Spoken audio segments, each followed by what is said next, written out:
Hello folks, Philip Bateman here from Bravo Charlie broadcasting at the Agribusiness Forum with David Goodfellow from AustOn.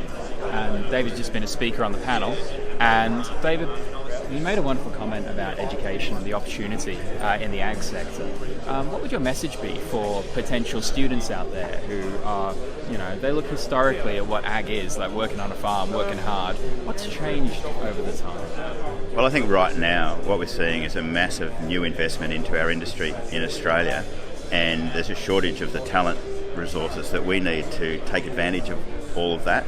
And I think the new investment we're seeing into our industry has got a life of probably 10 to 15 years, that the flow-on impact of that money that's coming in.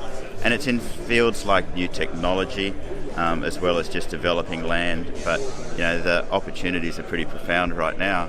So what we need is great young minds and enthusiastic people to come and play with us in this industry to take advantage of these things.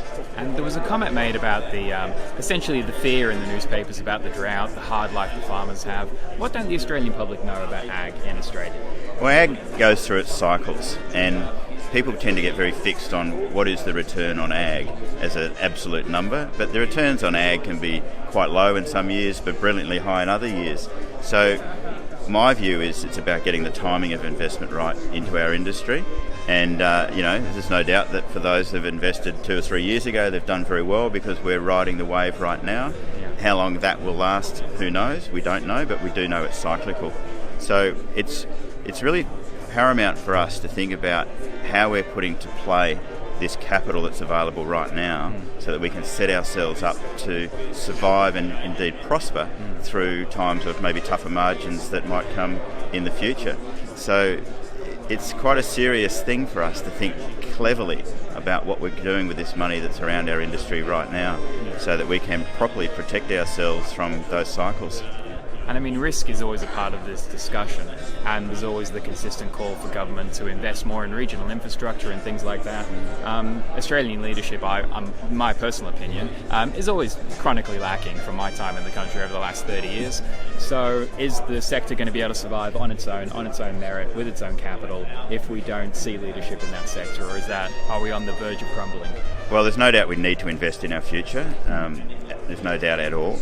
And what we're seeing in other parts of the world is massive investments into the future of agriculture.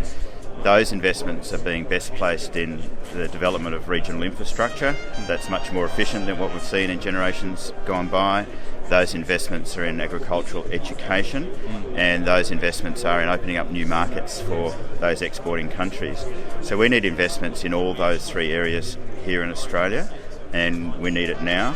So I've been a bit of a supporter of foreign capital investment into Australia, because the Australian farming community until the last 2 years hasn't really had surplus cash to invest in its future like what is required. The Australian government certainly hasn't invested in the future of agriculture in a meaningful way. There's certainly been small projects that have been done, but not at a macro scale that needs to be done to make a difference in our industry. And if the money's not available locally from Australian farmers, it's not coming from the government. The Australian superannuation industry has tended not to invest in agriculture either.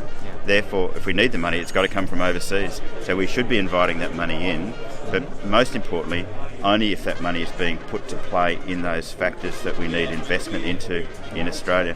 The fourth one, of course, being land development, which requires extraordinary capital as well.